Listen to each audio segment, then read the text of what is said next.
Hey everybody, hopefully you can hear me. Welcome to my kitchen.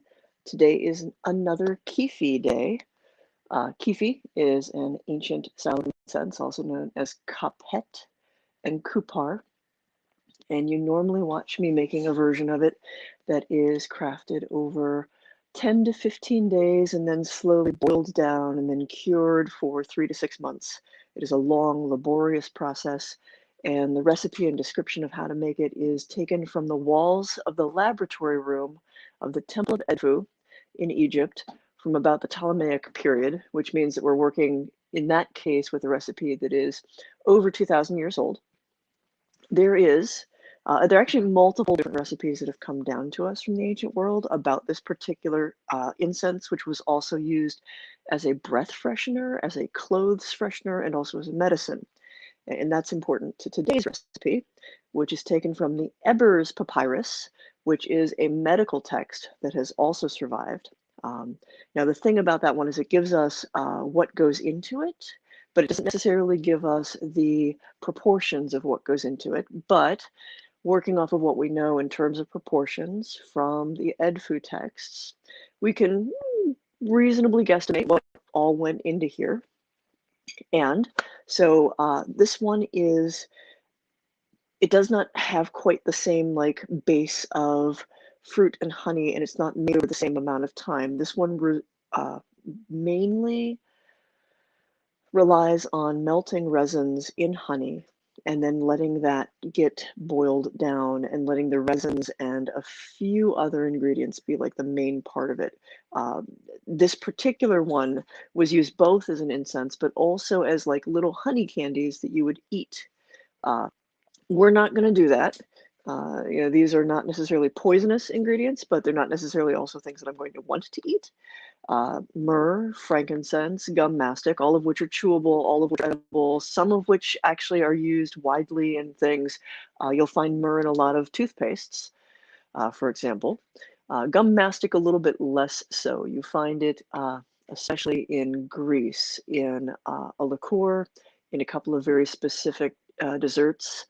It's called mastiha, and you can also find it at health food stores because it's supposed to do a lot of stuff, good stuff for your digestion. There's also cinnamon, lemongrass, a couple of other fun things. What we've got right here is 12 ounces of honey in a double boiler that is slowly working its way toward getting warm. And how do I get all these spices? So, oh, that's been an adventure where I end up having to source stuff from uh, a little shop in Crete. There's a store out in India that gets me some of them.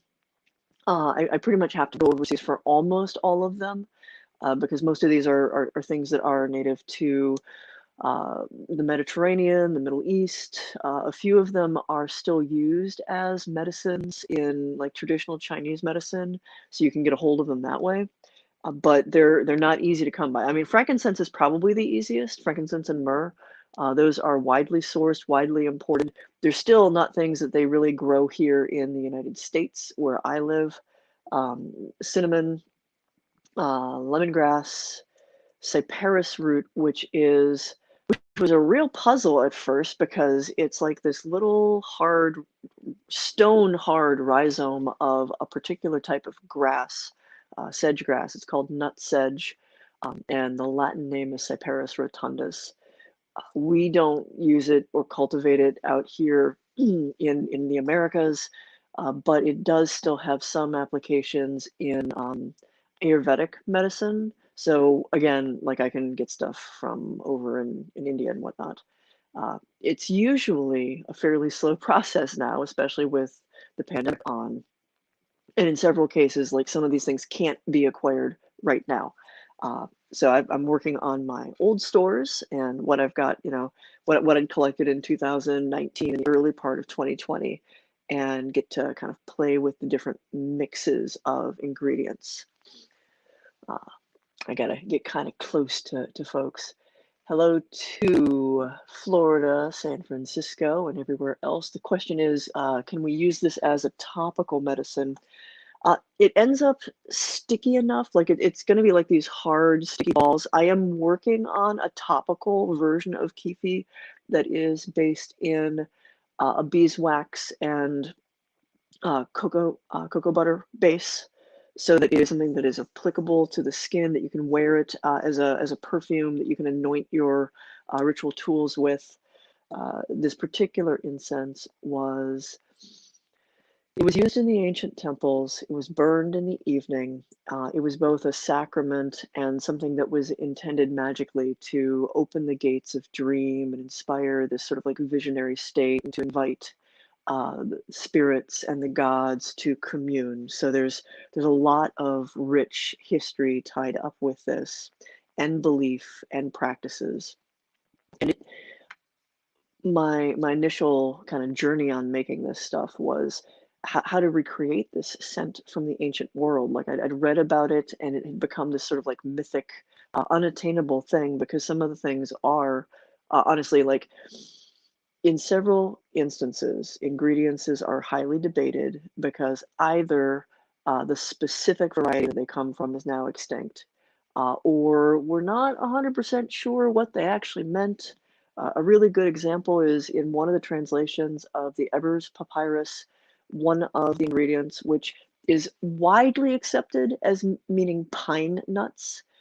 There's one translation that translates the word as melon, which seems really weird until you realize that in the ancient world, and to Romans, just about everything ended up getting called an apple, which is how we have pomme de terre for potatoes. Like everything was some variety of apple. Like that was just sort of like the default word for fruit. And among Greeks, the default was melon. And so when we're translating and we see melon, like you have to know context of like, are they talking about an apricot or a plum? Because it's going to kind of call everything a melon until a certain point in time. Fruit, we know fruit went into this. A bunch of other fairly rare things like labdanum, which is this. It is the gum from the rock rose, which is this evergreen that grows. It's a shrubby thing that goats eat, and it has a. You can get an essential oil from the flowers or the leaves, and that makes one scent. But the resin has this rich, sort of animalistic, warm, spicy scent, and it is a fixative used widely in the perfume industry. It's still in use today, but it is something that's precious and difficult to get a hold of. So I'm sitting here watching to see if the honey is starting to like. You don't want to get the honey too hot. Um, this is raw wild honey, and the thing about putting this in honey is I know a lot of vegans are like, can I use something other than honey for this? And the answer, unfortunately, is not really. They use the honey because of all of the properties that are in it, including its ability to act as a preservative, including all of the fine bits and floral notes of the different pollens and flowers that have gone into creating this. Um, this golden nectar of bees. So notably, the ancient Egyptians, particularly, honey was a medicine. Like it was used widely as a medicine. Think about it like, these days we'll put tinctures in alcohol. And while I don't think that was completely unknown to them, they were much more inclined to make the equivalent of a tincture in a honey base, and then either make like these little pastilles that you would take by mouth and chew, or you would dissolve in a drink. But the honey is, you can't really take the honey out of the Kyphi. Sorry, I'm knocking stuff all over the place here. So, hi everybody. I'm also kind of happy to see that this is in fact streaming to Facebook, which is great because we did something a little bit ago and Facebook was doing something with its algorithm and it has locked it entirely, like forever. We can't unlock it. It's really annoying. Starting to get warm enough. I'm going to put one of the hardest ingredients to work with. This is the amount for this particular recipe of Cyperus rotundus, cypress grass. And these rhizomes, they look like little hairy stones. They are almost black, and they are just such a fucking bitch to grind, but you have to grind them by hand. And I would love to be able to do without them, but they've got a very particular, very unique smell that is, to my knowledge, like there's just no way to reproduce them. So in goes the cyperus grass. Boop. And we've got cinnamon, which is widely used in all of this stuff.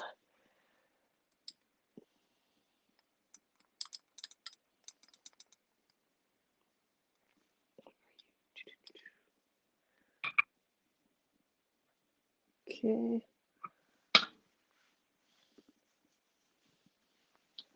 Lemongrass. This is from Mountain Rose Herbs, which is one of my, if I can get it from herbco.com, I tend to get it from there first because they are the best price generally, and also in terms of like sourcing it as responsibly as possible. One of the problems, especially with frankincense and myrrh, and these days also white sage, Palo Santo, a lot of the things that are widely used as incense, they're being over farmed and harvested in ways that are not sustainable. So there's some shortages that we could avoid if we were a little bit better about how we harvested them.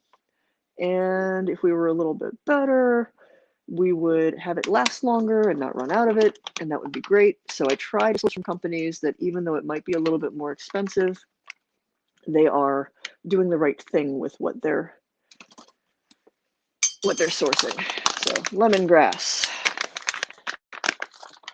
widely used in Thai cooking. Lemongrass and coconut milk soup is a pretty nifty thing. So we're going to stir that up. And I'm just using like an old bamboo chopstick. I upcycle my chopsticks, like I save them. Not that I've gone out to a restaurant in over a year, but when I used to, I would always save the little bamboo chopsticks as stir sticks. I find them incredibly handy,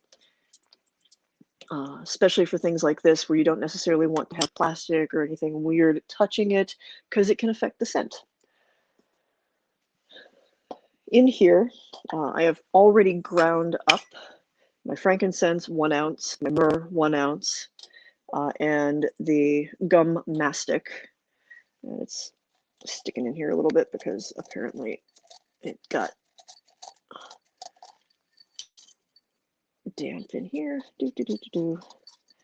So we'll boop, boop, boop, boop, boop.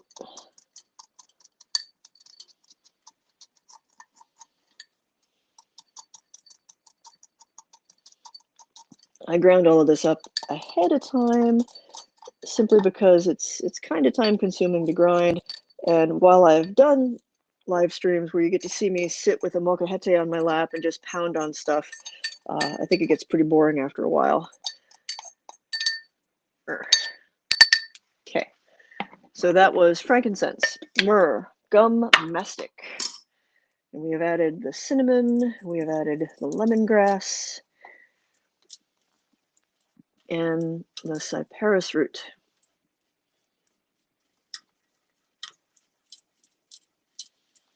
And that is just about all of the ingredients. I'll double check my notes. Papyrus Ebers, myrrh, frankincense, cyperus rotundus, cinnamon, gum mastic, lemongrass, Turkish storax gum, otherwise known as liquid amber orientalis. You're going to see it's sometimes called styrax or gum benzoin, and if you are really getting into making your own incenses or oils or any of that stuff, you're going to find that there's like Sumatran benzoin and Siam benzoin, a couple of others, and you might see storax versus styrax. Note that my fingers are black with this. So they're not all from the same plant. They're not even the same parts of the same type of plant. Storax is from a relative of the sweet gum tree, and it has this sort of sweet vanilla smell to it. It's a fairly precious resin, so if you're going to be able to find it anywhere, you are most likely going to find charcoal bits of the bark that release the resin as you grind them. Now I've tracked down, it wasn't easy, one place that seems to have the actual gum resin itself. That has not yet arrived, so we're going to go with what is most widely available. Not a lot. It's got a very powdery vanilla smell to it.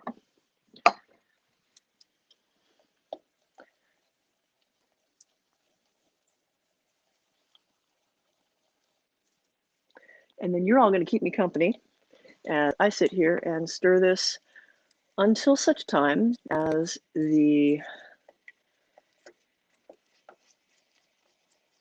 gums melt into the honey and the whole thing gets pretty thick. The final thing that needs to get added to this is, weirdly, pine nuts.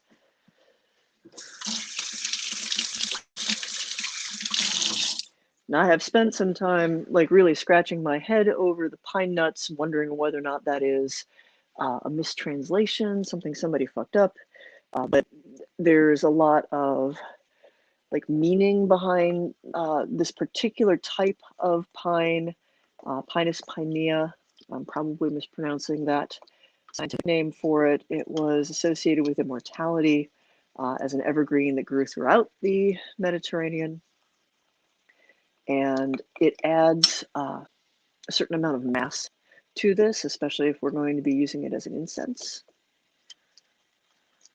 And today I'm only going to go with like the straight recipe. Like I want to make a couple of variations on this already. Like I want to put in some labdanum, and I'd like to try pine resin instead of pine nuts and see what difference that makes.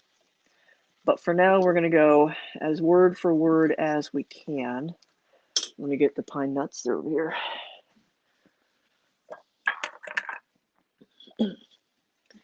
Pre-crushed, so in they go.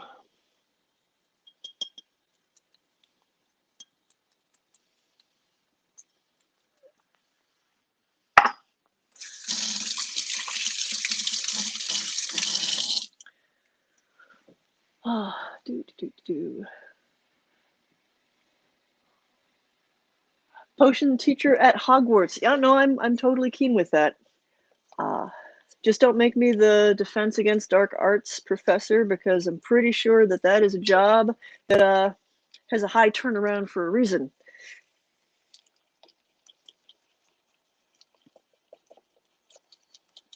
Now, mostly it's just we wait and I boil this stuff and try not to get it too hot. I can hear the water in the double boiler boiling, and I can feel some heat. And this looks really like black goo right now. So we'll see how it comes together. I smell mostly the frankincense, to be honest.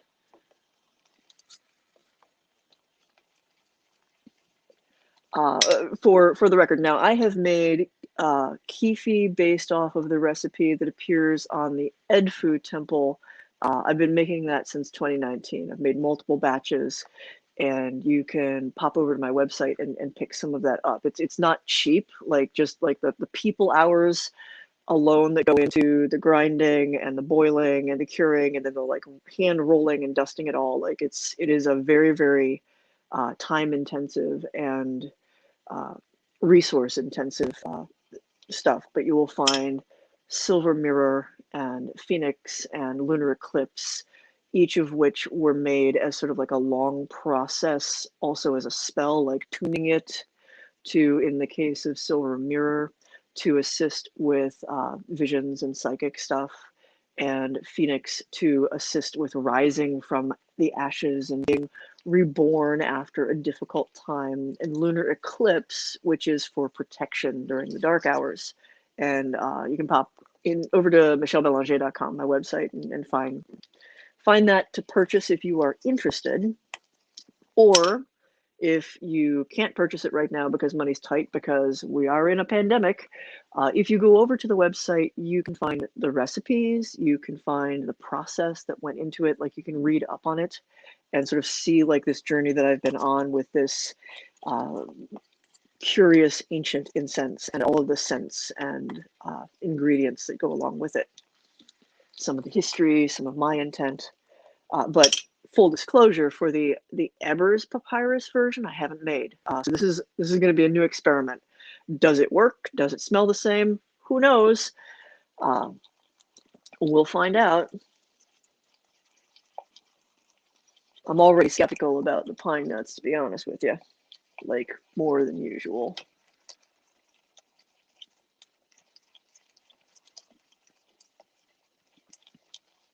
Measuring is always a pain in the ass.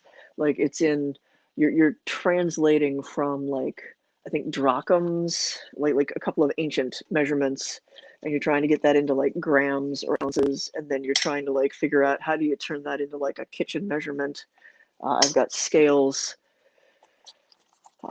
I've actually gone to the point of like getting like one of those little like gold digger scales, like the actual like balance scale that has tiny little measurements down to like 10 grams or a tenth of a gram. Like it's super tiny amounts, used sometimes by apothecaries or pharmacists to measure stuff going into pills. Because in some cases, that's like we're working with small enough units, and the digital scales that they sell as kitchen scales just aren't quite fine enough. Oh, let's see. Visible and labeled jars. Yes, so these actually are experiments of, I'd mentioned like a wearable version of Kyphi. You can see this says Kyphi Blend 1. So this is beeswax, and I think this one was camellia oil, and then essential oils to try to capture the same scent as Kyphi. And so far, no dice. It does not quite work. This smells a lot like frankincense and a couple of the other things, but the Kyphi incense that's made with honey and wine and fruit, frankincense, myrrh, and all the other things, the one that is made over 10 to 15 days and allowed to cure for 3 to 6 months, has this deep, subtle, very layered, very sweet and resiny and rich scent that so far I've not been able to recreate only using essential oils. Like the process and the fruit and the wine, as well as the honey, all combine to make it what it ends up being. Given the texture of this honey, I'm going to be here a while. Yeah, so these are some of the wearable Kyphi experiments. Let's see. And then, my molcajete, and this is also my kitchen. So, there's some angel hair pasta.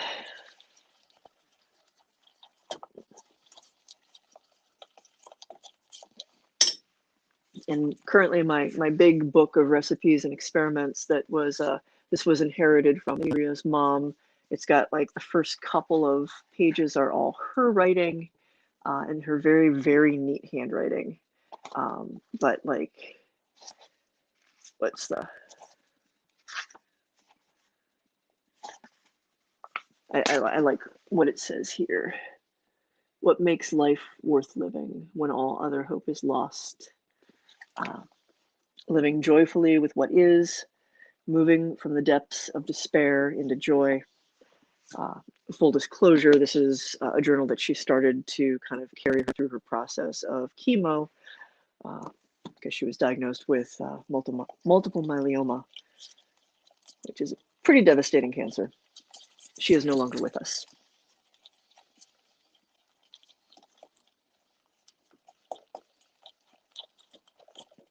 So yeah, now I just keep stirring this stuff until it thickens up.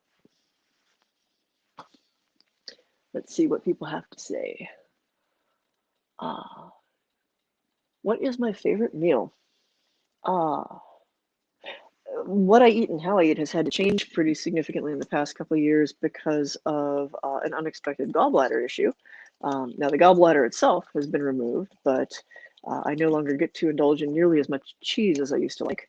So I have a variation on Alfredo that, because I like Italian and pasta and stuff like that, which might be one of the reasons why my gallbladder decided to like just, say no more. But I use Laughing Cow, which are like they're cheese, but they're they're much lower in fat and in calories.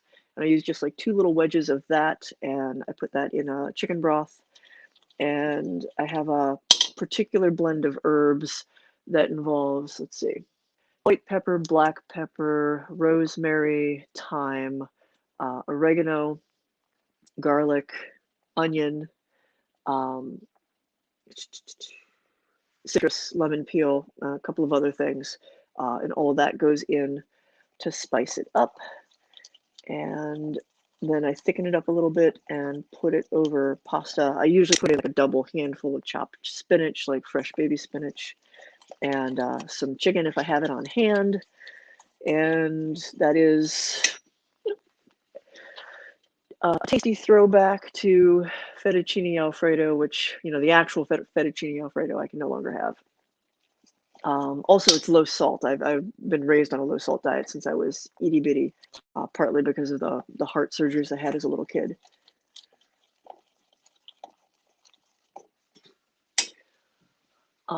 But if, we're going with like, what's my favorite food to eat right now?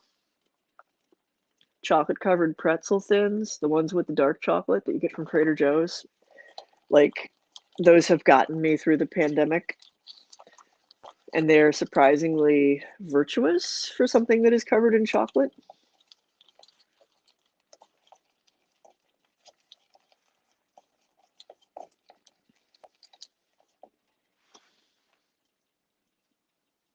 Mm-hmm.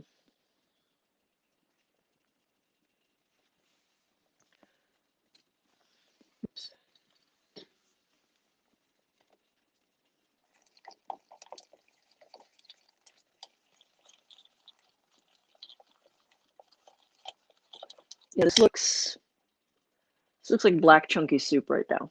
Like it's a curious charcoal color. Uh, do I happen to have any advice to use something or say something to help find something? It's not a lost object. It's literally a part to. I mean, I guess it depends on the how it. So whenever we lose stuff around the house, whether this is just mind over matter, therapy, whatever, we'll just ask the spirits to give it back. That's not, basically not shaming anybody in case you do have spirits. Like not saying like we definitely think you took it, but just like, hey, if you see it, could you like put it somewhere where I can find it because I need this thing. I suppose you could ask the universe the same thing of like, I'm looking for this thing.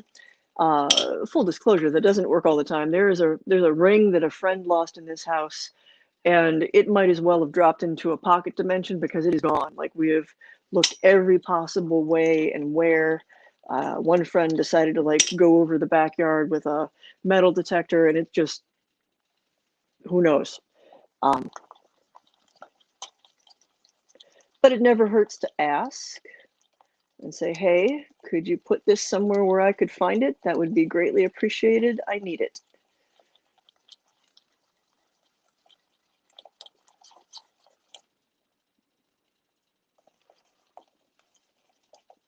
Man, this looks like weird goop. Closed captioning when you want to enjoy weird smells. Yeah.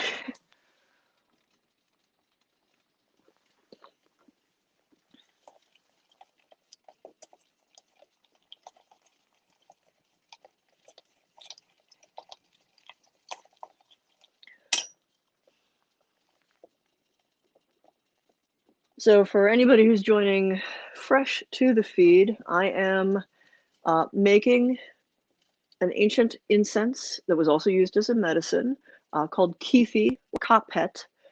from a recipe that appears in a document called the Ebers Papyrus. And the Ebers Papyrus is known and studied because it is an ancient Egyptian medical text. So this particular variation of Kyphi appears in that text specifically for use as a medicine that is taken by mouth.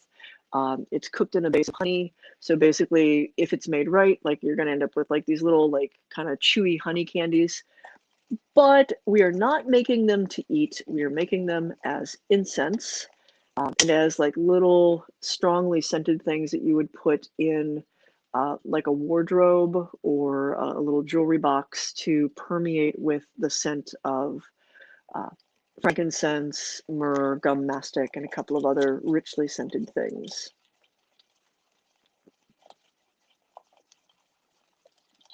And we are live streaming because this is a long and slow process and I get bored. So I get to talk with you and occasionally take questions when I think to look for them. So hello, hello. Yeah, Chris, I wish I could help you. I'm also like kind of on psychic lockdown with everything that's going on in the pandemic. So trying to reach out to anywhere there's too much else going on in the world and I'm in my home and I kind of like the whole being on a retreat from everything. I do hope you find it though. Having a part of your car missing kind of sucks.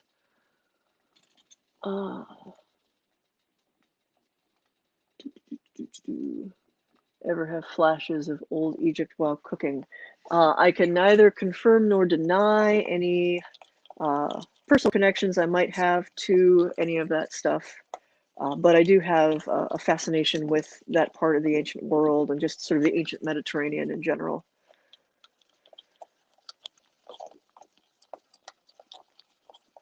I'm going to step away for a second and grab something to drink. I'm getting a little dry.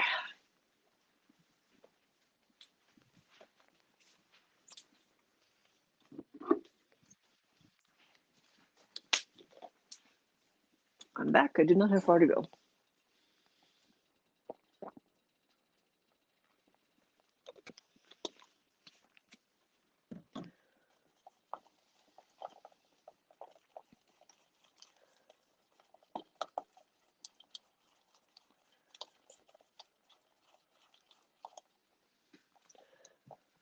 Yeah, this particular version I am making like by the book, or at least by some of the best translations I was able to find.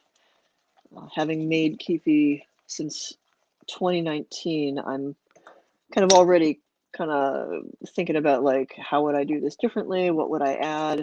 What extra thing would I put in here? I'm really thinking about running downstairs and getting a little bit of labdanum to dump in here.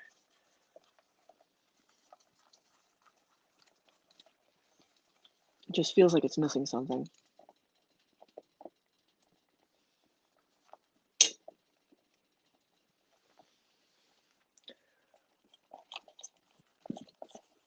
The frankincense and myrrh that I'm working with is from a company called Wild Tree Essentials, and they're a small like 2 people owned business, and I really like the way they source their stuff. It is a little bit more expensive as a result, but the stuff that they bring across, like the different varieties of frankincense and myrrh, are really like a fun exploration of the variety of the Boswellia tree and the Camophora tree.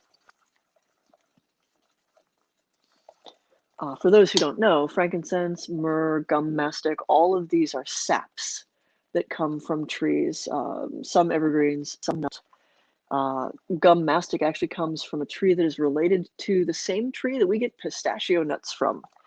It's just a slightly different variety. And the rarity, particularly with gum mastic, is the trees have to be growing and living in very specific environmental situations. And trees don't give sap unless they're wounded or hurt or diseased. So, in order to harvest this stuff, you can either completely wildcraft it, which is difficult, expensive. There's no guarantee that you're going to get the stuff. And complete wildcrafting would be to go to where you know these trees grow naturally and to see if they have taken damage from storms or insects in the past year and to gather any extra sap. Now, not the whole piece of sap because the tree bleeds the sap in order to cover the wound. So basically, the sap is making a scab on the tree to protect it from further predation or infection. And if you are going to be a sustainable and respectful harvester, you can't take the whole plug of sap off the tree, but most trees will overproduce. And so it's why incense tears are, or frankincense tears are called frankincense tears, because they drip like tears down the bark. So then the sustainable harvest is the excess that has dripped down the bark or down to the ground around the tree that you can collect.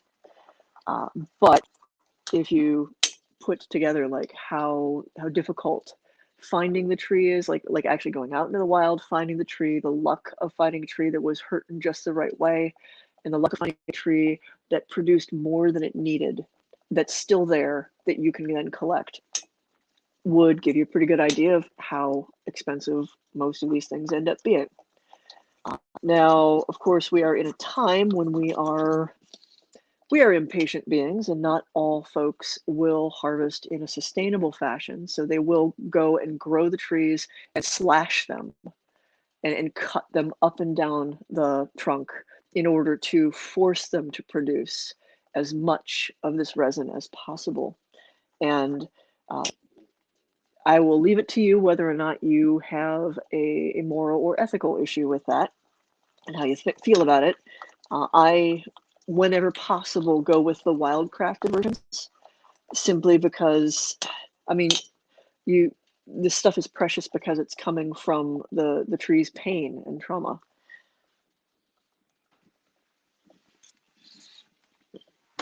So for gum mastic, the one that's from a relation to the same trees that give us pistachio nuts, for whatever reason, although those trees grow multiple places, they only have the right circumstance to produce the gum on pretty much one island in the Greece area called Chios. And so in the same way that Parmesan cheese and certain types of French wines are proprietary for their location, you can only get gum mastic, Chios mastic, from that spot. There's like a whole consortium that goes around it. There's specific rules on harvesting and how it is passed around in the world and exported. And it is not cheap.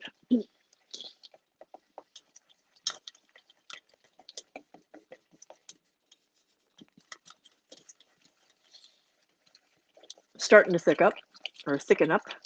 I can speak English, I swear.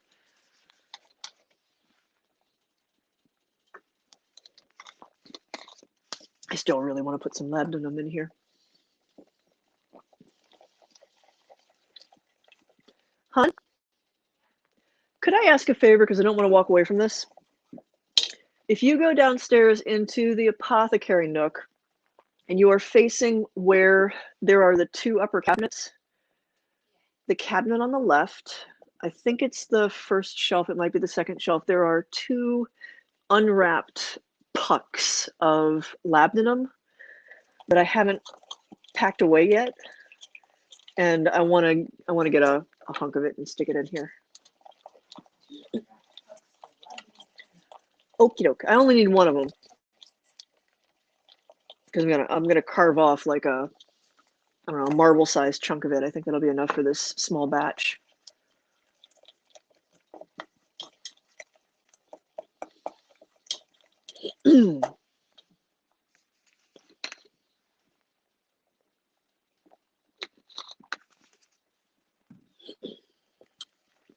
Oh, let's see. How is Illyria and the kitties?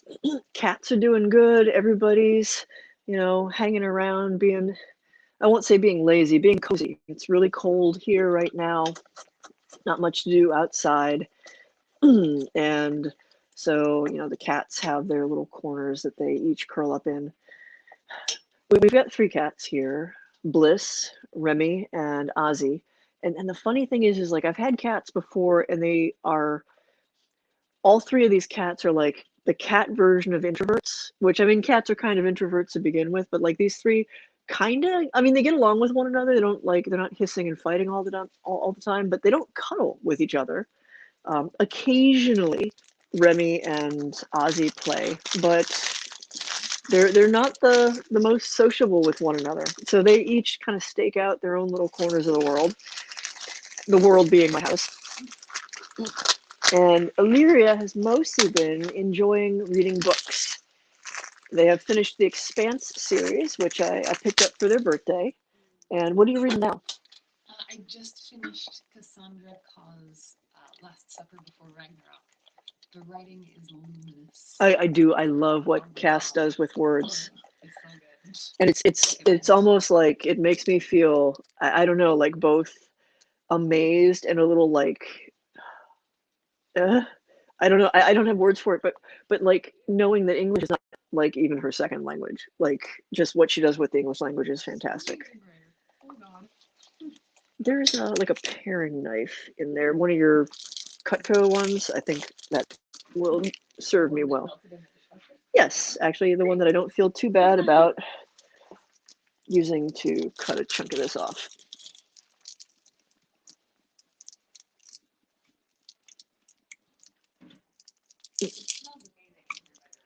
I have passed that point where I can actually smell it reliably. So, yay that it smells amazing. I can taste it in the back of my throat.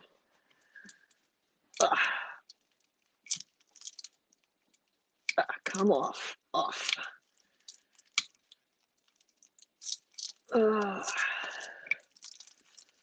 Doesn't help that it is pretty chilly, so all of the resins are harder than usual. All right. That looks like about all I want to put in here. And this is the gum of the rock rose. It's used widely as a fixative, which is to say that it has a very rich scent of its own, but it also helps scents that are often more fleeting to have a longer life in incense and perfume and other sorts of things. So now I've just lengthened my stay over this pot because I have to wait for this whole thing to melt thoroughly into our weird, mushy gray collection of things.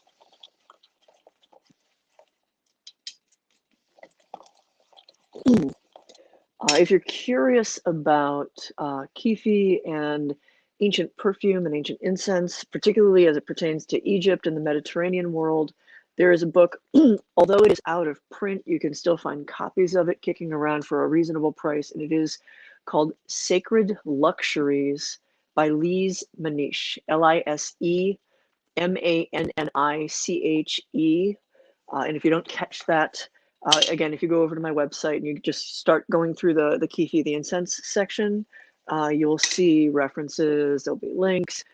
There's like I said, I'm not being like proprietary with the ingredient lists. Like I list like this is what went into it and this is how much, because I think enough people have allergies and some of this stuff is pretty, not what you might expect in incense.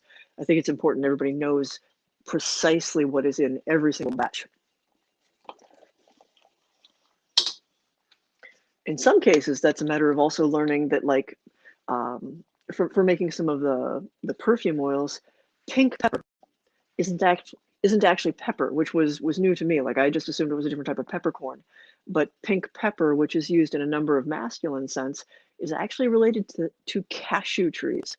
So if you are allergic to tree nuts, keep an eye out for things like pink pepper, because if you're having a reaction to a scent, that might be why.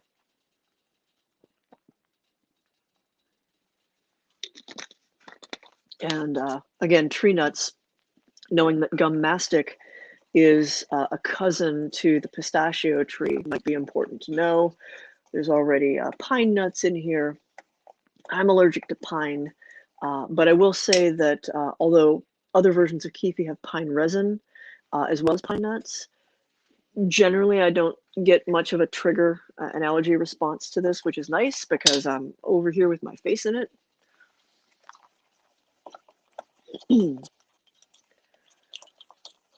But to go back to how we doing, I mean, it's cold. We're hoping that the pipes at Inspiration House don't freeze again this February, because that happened not last, was it last year or the year before? 2 years ago. 2 years ago, the pipes froze at Inspiration House in the kitchen, and that was no fun. Because where the kitchen is and where the pipes are, there's just like this teeny tiny crawl space, and about the only person who can get into that crawl space is Illyria. And about the only person who would ever consider trying is Illyria, because it's like you have to boost up and like crawl under this duct and over, like it's not. Anyway, so to fix it, the folks who came out to fix it had to cut through the floor. It was a whole production. Not something you want to have to do in the middle of winter, or really ever.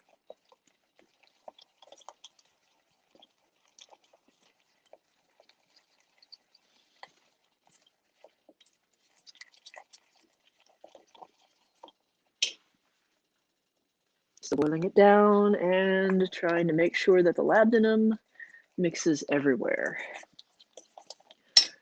I'll have to move where all of you are sitting after a little bit, because I have where I'm going to pour this out, like literally right under where you're at.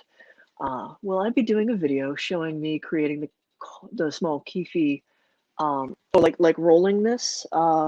Possibly. Like, it'll have to cool off first. We were going to do a video the other day, because first of all, let me say, Illyria has been a beast about taking the batches of the Edfu Kyphi that I've made and hand rolling them. So we've been watching Critical Role at night as kind of like our couples time, hanging out on the couch with the cats, and we like listen to Matt Mercer and everybody, and just sort of like it's got like that feeling of sitting in your living room with your friends. And while we're doing that, I'm usually working on something, and Lyria will just go through the whole process, like this tedious pull out, roll it, dust it, and set it aside, and then package it up. So we've got all of the other batches of Kyphi now rolled, because Illyria is just focused once they've got a goal. And we packaged those up the other day, so everything's in their tins with their nice little stickers with the logo that Cat Rogers designed for us. And like I said, this is a new version. Like, I've not done the Ebers Papyrus version with the honey base and basically making like little chewy honey candies. We'll see how that works. You might be curious how that's supposed to also work as incense. Now, this older style of incense wasn't necessarily intended to be burned directly on a charcoal. So for all of us who had like our little, early Wicca and pagan years, where you go down to the witchcraft shop and you've got like that little tube of self-lighting charcoals, and that's where you put all your incense. That is not what you do here. That would actually kind of really waste it. You get not a good smell. Instead, we have to kind of turn toward the Japanese incense ceremony related to the tea ceremony, where although charcoals can be used, if you're using a charcoal, you bury the charcoal in ash, and you're not putting it directly on the charcoal. You're using it to warm this, rather than getting a kodo cup and either bamboo ash or rice ash and the specific little things that are used in that ceremony. The idea of the incense that they use, it's also a fruit base, it's a little bit more like a wax melt, at least in the way you have to approach how it releases its scent. You're not trying to like burn it into a smoke. You're trying to warm it up just enough so it starts to release all of its oils and scents. And what happens then is it lasts much longer. It has a much more subtle permeating scent. The fragrance lasts for hours, and you get many different nuances of scent in, uh, even if you're just using one specific resin when you're burning in that way. Now, there are electric burners that are made for that type of burning called Bakur burners. You can find a lotus burner on Mermaid Magical Arts that gives you, it's got like a built-in heating element. You plug it into the wall, and then it has a dial that lets you determine, are you going to burn this at 150 degrees? Are you going to burn it at 200 degrees? What seems to work best for this particular thing? You can kind of play back and forth. Those essential oil burners that are usually like carved out of soapstone, and there's a spot in the bottom where you put a tea light, and then it's got a little reservoir. You can use those as well, but I strongly recommend always lining that reservoir with a little bit of tin foil because the resin, once it melts, is very difficult to get off. And the downside with that is, like, if you don't have the ability to just remove it, uh, then every time you burn something else, like, you're just going to like pile incense on top of incense and muddy the smell. When you're working with something that has a lot of honey in it, now the first thing is we're not really good at the way we farm honey anymore. And a lot of commercial beekeepers will feed their bees sugar water to sort of try to boost how much honey they produce. And the honey that is produced in that case is inferior in taste and especially in makeup. Uh, and what happens if you are burning it as an incense is it smells like burnt sugar and it's unpleasant. But raw honey, I should say wild honey, honey that has not been adulterated with sugar water in any way, shape, or form. And that's not like, you made the honey and you've added sugar water. It's you fed sugar water to the bees, and that affects the way they make their honey. And that affects what goes into the honey in the process of them creating it. You need to have honey that has not had sugar water involved at any step of its creation, from the bees making it on down. It has a completely different scent at that point. Like, especially wild honey, you get a lot more propolis. You get a lot of like all of the different layers of pollen and floral scents that went into making that particular honey. And this was treasured in the ancient world because the honey itself was bringing this profound and complex scent profile to everything that they were making for these perfumes and incenses.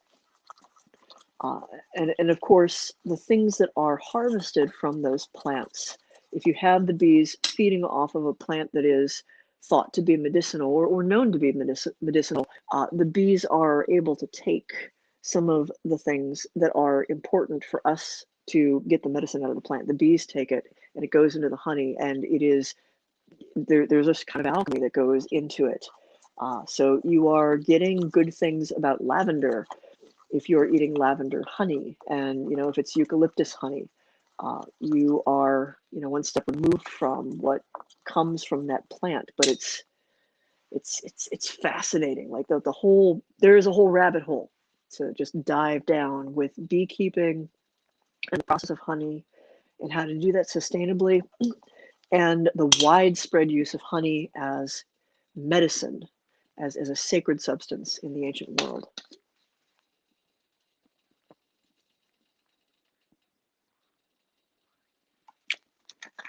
The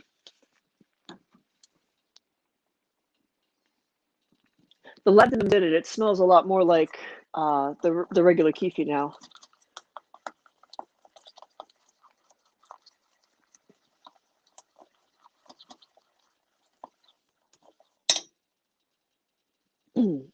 So I made not the Ebers Papyrus Kyphi, but actually I was making infused honey for a friend's birthday. That was rose hips and rose, and let me see what all else was in there. Elderberry, and I think lemon balm, a couple of other things.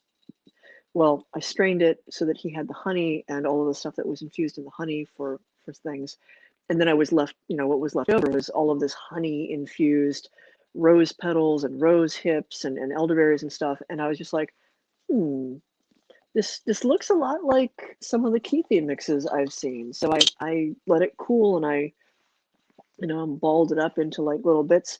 And I was like, well, let's put it on the burner, and I put it on one of the ones that has the tea light. Put a little bit of tin foil down because I knew that was going to be a sticky mess once it melted.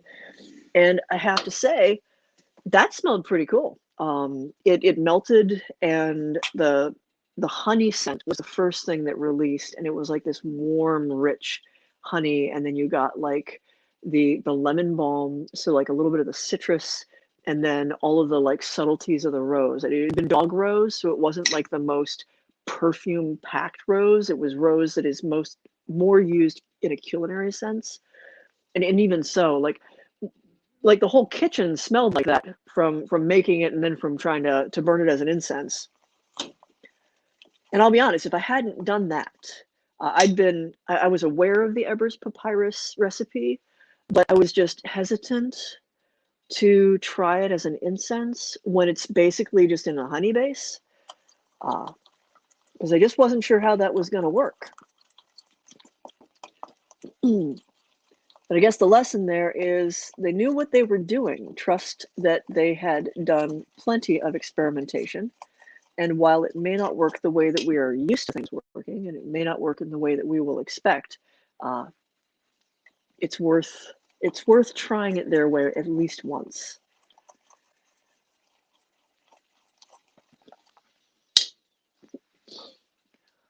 Hello, everybody.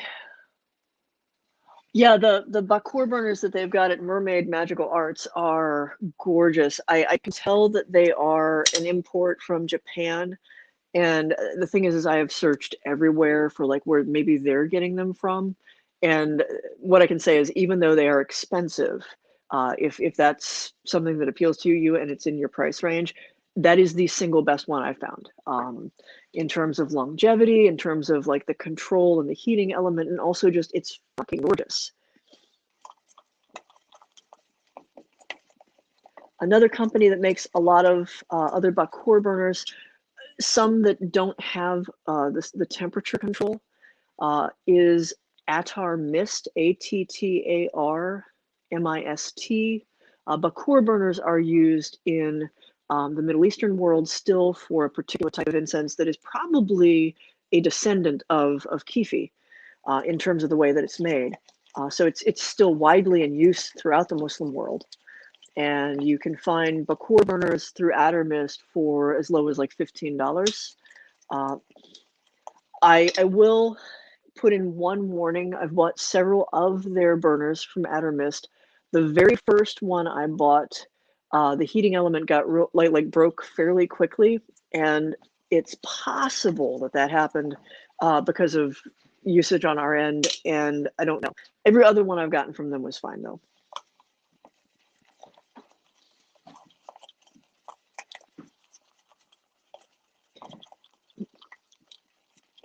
Hello, roommate. There will be no danger of being on camera if you come in. I'm boiling down the honey-based Kyphi, mainly working off of it was the honey that I made for you for your birthday, and some of the stuff that was left over made me want to try this particular recipe because of, well, pretty much, yeah.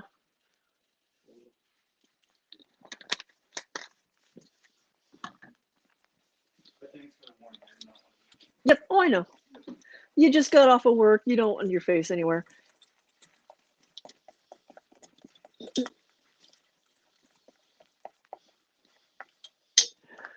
The strange considerations of living in the pandemic times where you might be zooming to, a couple hundred people in your kitchen. Hey, Vera. Let's see. Process of making soaps. Oh, let me show off. So pursuant to the Kyphi solid.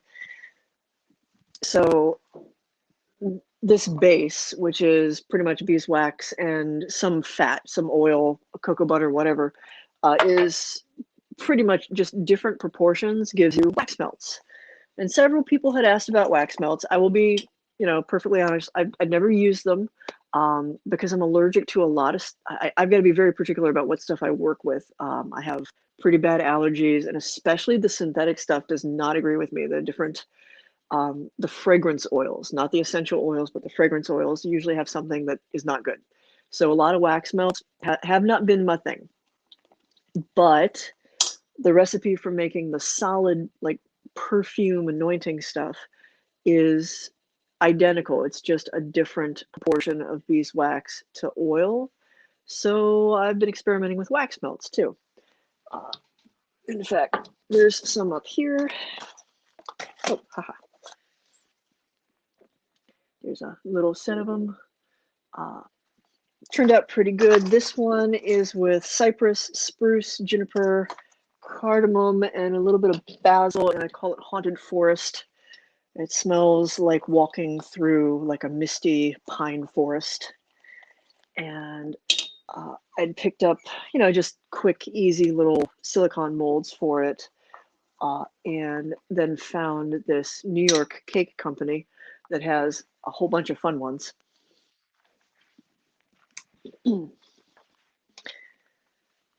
So now we have a whole bunch of like little dahlias, and these are for chocolates, but they're just sort of like fun shapes. And a pyramid one, which might be cheesy, I'm not sure, but they had it, and these were fairly inexpensive, so there will be more wax melts made in the future. Probably not today, only because like I have a limited tolerance for wanting to sit in front of the double boiler and just keep stirring stuff.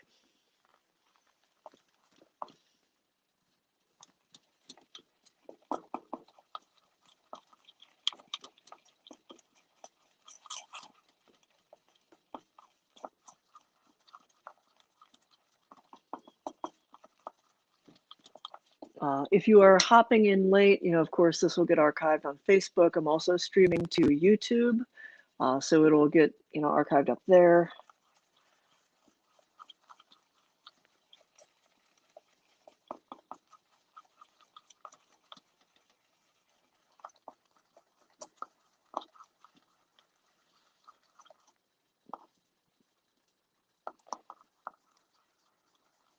I have no idea how to tell when this is actually done. It's not like it came with instructions for when. With the Kyphi that has a base of fruit and honey and wine, like there's a point in stirring it when you do the boil where like it's reduced enough, like you know when it's done. This one I'm not quite so sure about. I think I'm pretty close. Like it's starting to get honey, when you get it to a certain temperature, starts to get this little froth on top. Things I never thought that I would know about what molten honey looks like. And how to tell that, like, eyeballing it, where it's like it's at the point where it's hot enough, but not so hot that you're scorching it or ruining all the cool things that are in it.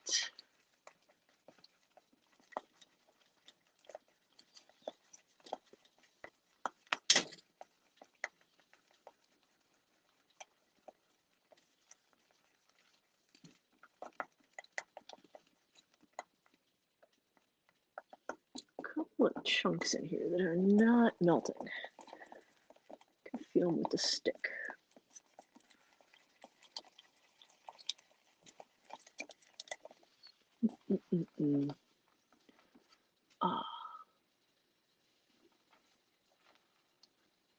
Any success finding new wax melt molds? In fact, I also found a company that will take like your design and make a custom mold. It's for companies that want to do like their logos and whatnot. And that's a bit of an investment up front. It's not where I want to go with it just yet, but if I actually do like start making the wax molds and the wax melts and they're like super popular, I might drop like the $125 setup fee. I think that was what it was for like one unique mold that's sort of like my logo. But that seems like a bit of an indulgence, especially when I can just, you know, these are like $7, $6. That's not bad.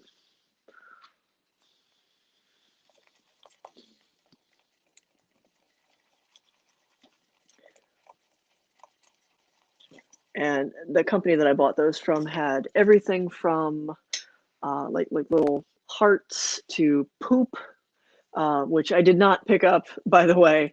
Not my type of humor. Smiley faces and leaves, all sorts of like holiday themed ones. The ones that were made for different types of, sort of like fancy chocolates appealed to me the most. They were the right size, and like they're just fancy enough, but they're not so themed that they could just be like, I don't know.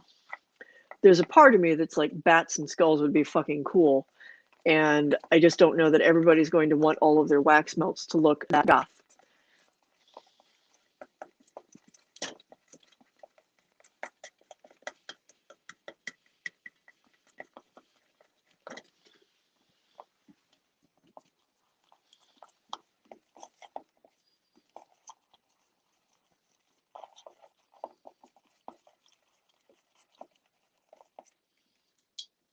I think we're just about done.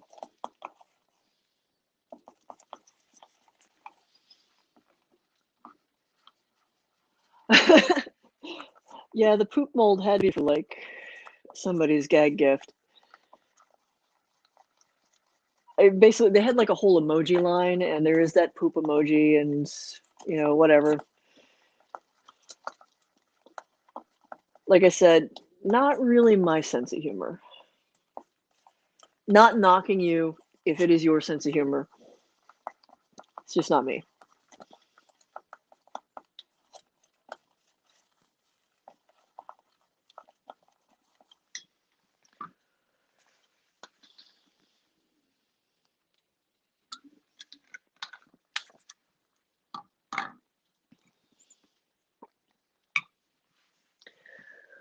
Okay.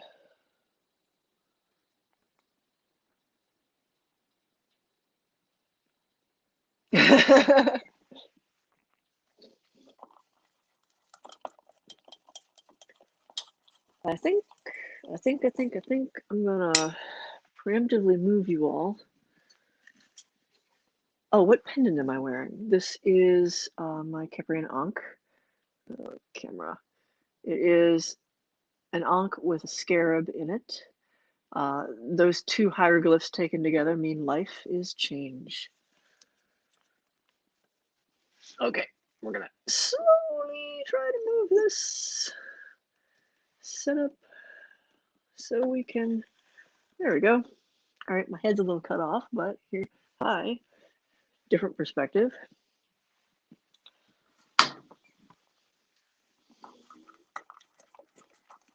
All right, grab my thing.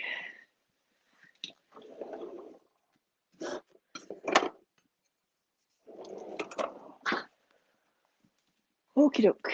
Well, actually, this one should work just. I'm gonna dump this out and let it cool off, and hope that where I'm dumping it is big enough to actually take as much as we've got here.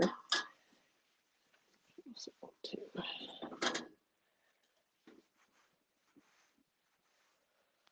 okay. And we'll see if this actually hardens up in any capacity, because I'm not so sure right now.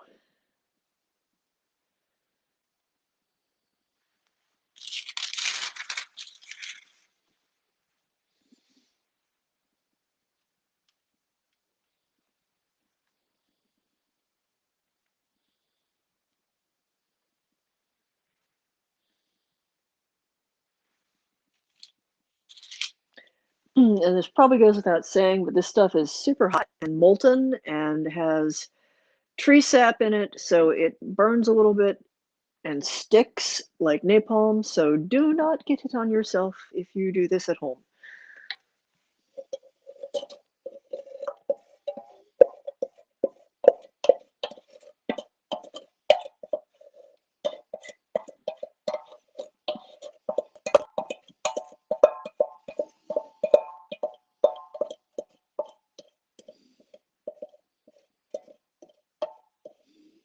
My other recommendation is this is a double boiler that is only used for incense making. This is not for food anymore. Although technically none of these things are toxic, they are not necessarily things that you want to eat.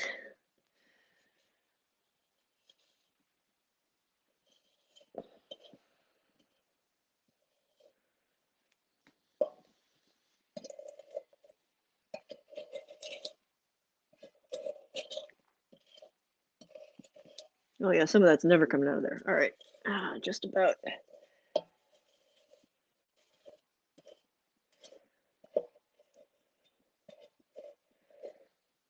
I am that person that scrapes like every last little bit of the pan. All right.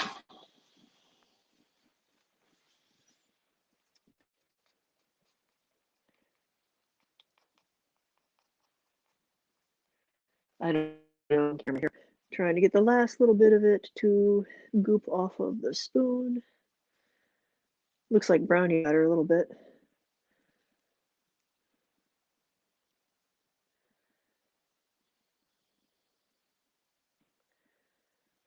It is much smoother and more candy-like. I mean, obviously with the honey, that's probably not too surprising, than the Edfu Kyphi recipe.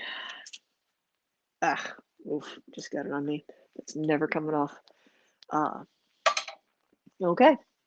Well, what is the purpose of this batch of Kyphi? This one is purely, right now, I am just experimenting with, this is one of the recipes that have survived over time, but it is a very different one. It has several elements in common, but it's not the Edfu. It is from the Ebers Papyrus. This is a variation that was used as medicine, taken orally, and chewed or put in wine and drunk. So there's a slightly different combination of things. It still has a base of honey, frankincense, myrrh, gum mastic. There's cinnamon, lemongrass, storax, which is a tricky thing to get a hold of, but it's really often sold as gum benzoin or styrax. It is actually the resin from a tree, liquid amber orientalis. It's related to the sweet gum out here in the States.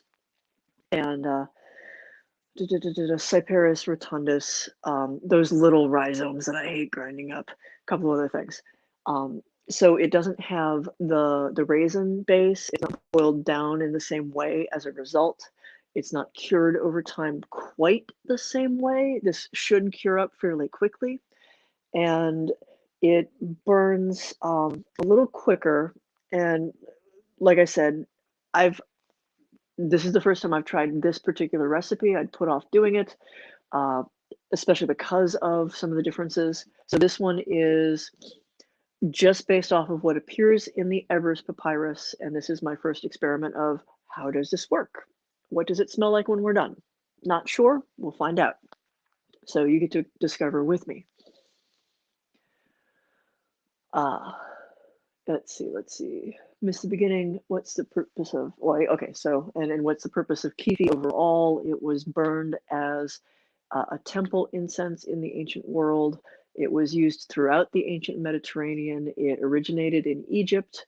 It was used for thousands of years, and it was one of the 3 incenses that was habitually burned in the temple. Frankincense, myrrh, and Kyphi. Kyphi was burned at night. Its original name is Kapet, Kapet is how we would Anglicanize that. You can also see it referred to as Kupar in the Syriac, but because a lot of what has come down to us from ancient Egypt is actually Hellenized Egypt. So Egypt, once Greece got involved with stuff, We know it through the Hellenized word Kyphi more frequently than anything else. It is a many-storied, legendary ancient scent. It was used as a sacrament. It was used as magic. It was used as offering. And like I said, frankincense, myrrh, gum mastic, and honey were significant constituents. And it was also used as a breath mint, as a clothes freshener in your wardrobe, and as a medicine. So it was a multi-purpose thing way back when. We're not going to use this as a medicine or a breath mint. I have no interest in trying to eat it. I already know what myrrh tastes like. It's pretty bitter. It's got like this strong medicinal anise taste to it.